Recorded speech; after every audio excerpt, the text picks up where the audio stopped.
Hey guys, it's Hank here. Today we're going to be discussing the question and answer for my basically 3-year anniversary post where I go over basically my gains. For those that haven't seen it, guys, I've gained, basically 1.5 inches in length and about just shy of an inch in girth. And so I posted all those results online. If you want to see them, see for yourself. They're very clearly documented. But today we're going to be doing just the question and answer that came with that post. So stay tuned.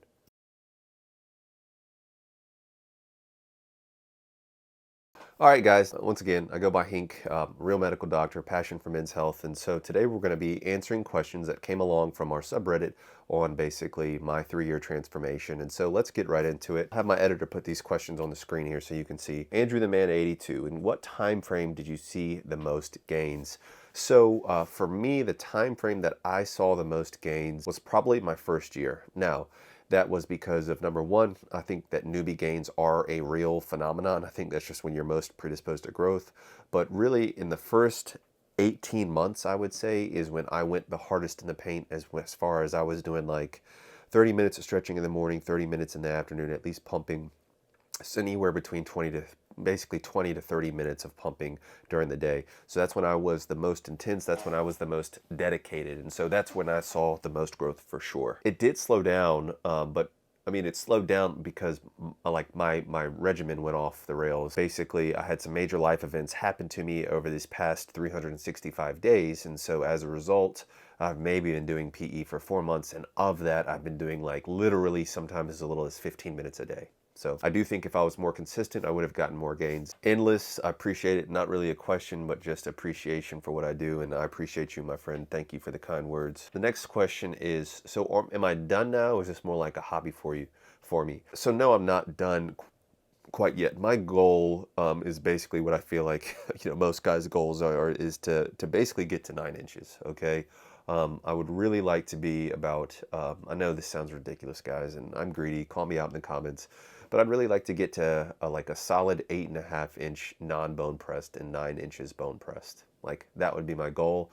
And so over these next 18 months, once again, 18 months, my goal is to basically grow about another 1/2 inch or so. And so we'll see if I get there. But I really enjoy life. I enjoy living. I have I'm not trying to flex on anybody, but I think I have a really good life. And so I want to enjoy it and not just be down here in my little sneaker dungeon pulling on my junk. So this is a good question here, guys. And so being a cerebral guy, how do you make sense of knowing that you had an above average size penis before PE, but still invested in the process to get a bigger D? So the short answer is basically dysmorphia. The longer answer is, once again, guys, I know I'm not like the darkest dude on the planet, but I do identify as black. Both my parents are black, okay? And so being a 6'5" black guy in the dating scene, girls expect you to have a incredibly large penis. And so when I would pull down my pants and have, essentially an above average, well proportioned to my body sized penis, it would not seem that impressive. And as a result, girls would be like, oh, I was expecting more, or like, that's disappointing, things like that. Obviously, hearing that really can mess with your mind. Even though I was above average statistically, I started at about 7 inches, more or less bone pressed, it still didn't feel that big. And because my girth was really right in the average range, right on the upper side of average. Once again, women were just expecting more, and I let it get to me, and I didn't know true size statistics, and so that messed with me.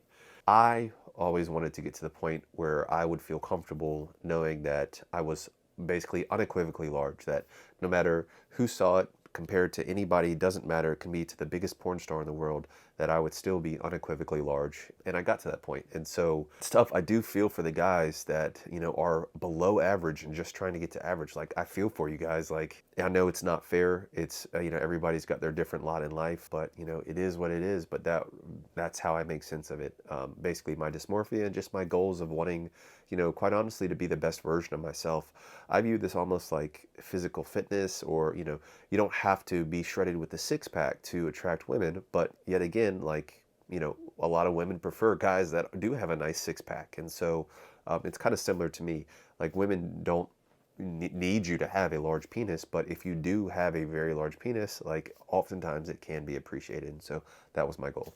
Next question is, congratulations, thanks for your videos, appreciate you, bro. I would love to know how to make my penis enlarge evenly. It's got thicker at the root, but the glands and shaft haven't grown nearly as much in girth.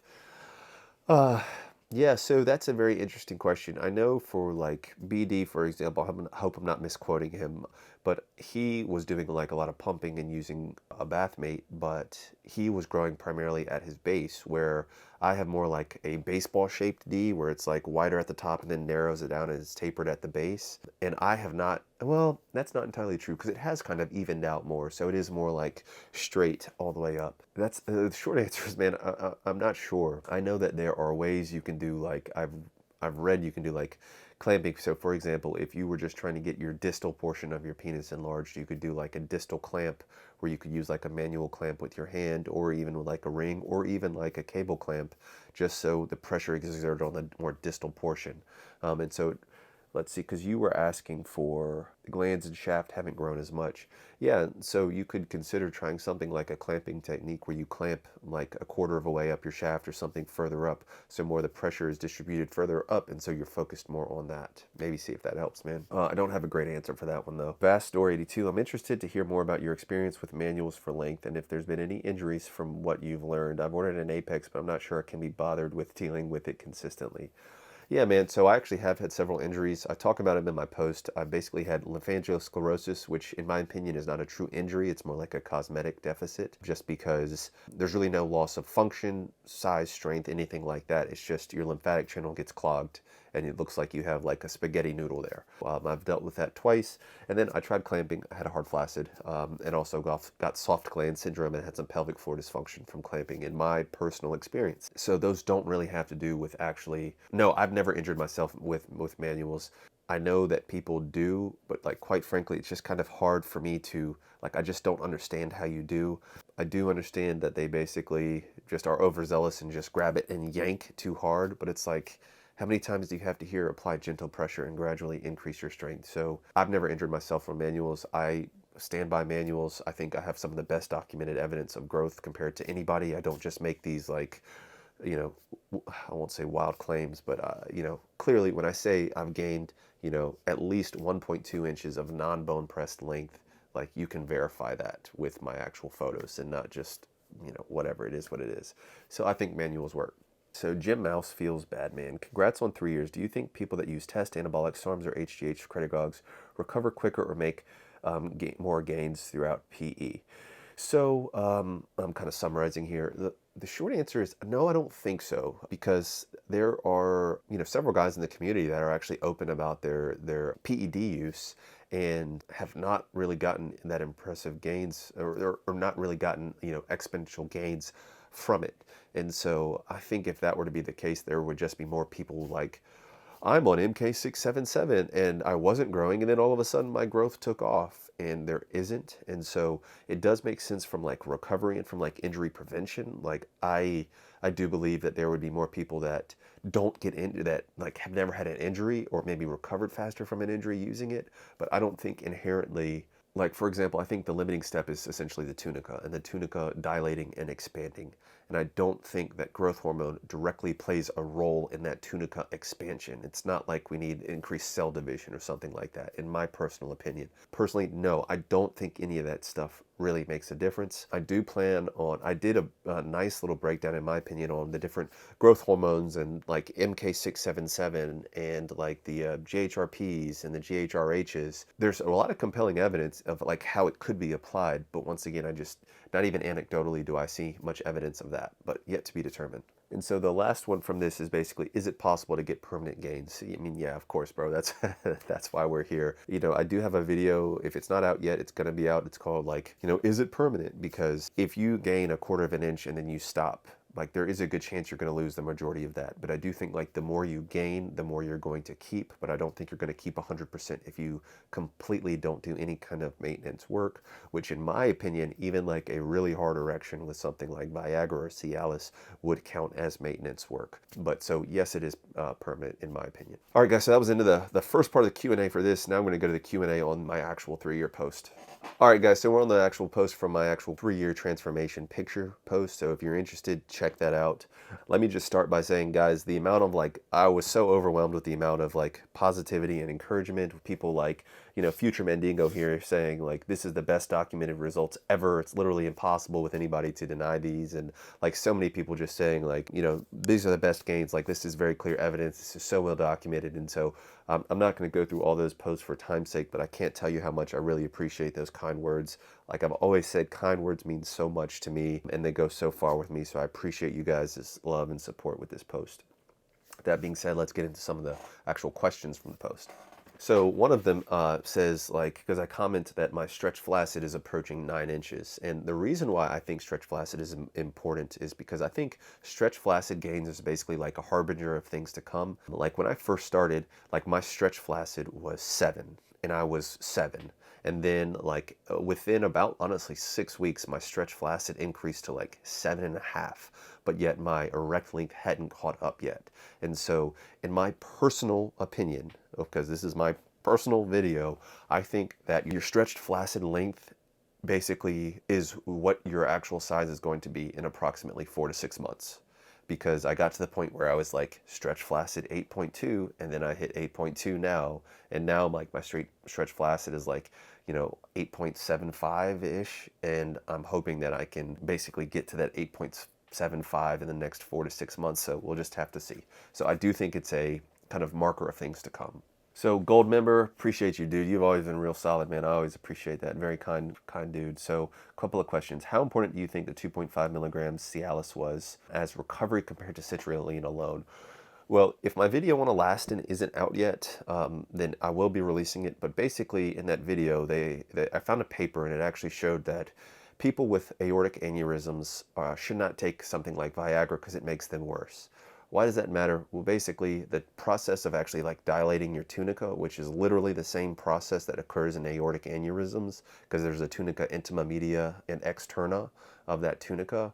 And so we want to have that aortic aneurysm dilation of our tunica in our penis to get growth. And that's what's been proven in papers with megalophallus. And so I don't know how much, I do think it's important for recovery, but I actually think it has more of a growth impetus than initially thought after reading that paper. So yet to be determined, more is going to come out of that. But I actually do think it's important just for maintaining erection health and blood flow.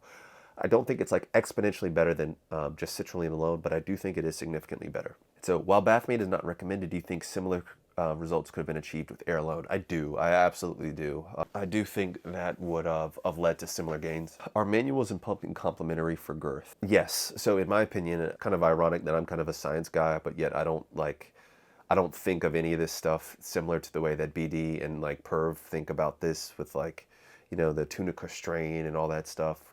I'm not saying they're wrong. I'm not saying I'm right. I'm just saying I don't think about it the same way. But I do think it's complementary, and I think they would agree with me on this because we were on a podcast, the All Things Male Pod, if you haven't seen that. But basically, I think that by doing manual stretching of the tunica, it does prime the girth for more expansion. Question Doyler95, what do you think about BD saying rest every other day? I disagree. I think it depends on how much work you're doing. You have to keep in mind that, on any given day right now, I'm doing 15 to 30 minutes of work, of actual PE work, and I don't think that I need over 23.5 hours to recover from that. I think that that's plenty. And so I think it depends on the amount of work that you're doing. But in general, if your routine is anything similar to mine, to me, it doesn't make sense that you need additional rest days. But once again, that's my opinion. Do your own research. Listen to what BD says. If what he says makes more sense, listen to what he says. How did your lymphangiosclerosis resolve? Did you have any issues? Really, it's just with time. Sometimes you can do a gentle massage. Even now, after I pump, I do have some kind of engorgement of my lymphatic vessels, but it tends to go away within a couple of hours, if that. And so I do monitor closely, and if it looks like those lymphatic vessels are continuing to stay more and more prominent, especially if they're there after 4 hours, then I know I need to take a break and kind of leave everything alone. Dr. R. Johnson, what pressure are you pumping to? And you say, hi, I've gone as high as 20 Hg. I'm assuming you mean 20 inches of mercury or 20 INHG for short burst. Yikes, man, that's really high. The highest measured pressure that I have done recently since getting my air pump has been about 14 inches of mercury. And, with my Bathmate, there have been times where I did max out, but I don't like to max out. I like to keep it around 90%. So this is a common one I get too in Doyler 95. It says, how come the initial picture looks thicker? That's a good question, man. I don't honestly have a great answer for that. I mean, I think part of it is because if you look at the actual ruler placement on my most recent photo, part of my actual phallus is obscured by the ruler, and so you actually visibly don't see all of the length because of it. Or all of the basically girth because of that. I also think that because the length gains have been so dramatic that even though like the girth has increased, it isn't as dramatic compared to the length, and so it makes me, it's like the taller you are, the skinnier you're gonna look kind of thing. And then I think most importantly, I would say that most of my gains have been from my actual like corpus spongiosum, the underside of the shaft that leads up to the glands. That has enlarged the most. And so if you look at some of the other pictures I posted on the sub, like especially from the underside, you can see that like on one picture, like my corpus spongiosum looks like this, and then on the next picture, it looks like this. And so that's really what accounts for most of those thickness changes. So the last question I will answer is, it says, why are all my photos in black and white? Guys, contrary to popular belief, I don't like having my member all over the internet for everybody to see ad perpetuum. I mean, there's just like, once something is on the internet, it's out there forever. And there's already guys that are using my photos to kind of promote their products. By putting it in black and white, it adds just like the tiniest little sliver of anonymity to what I do.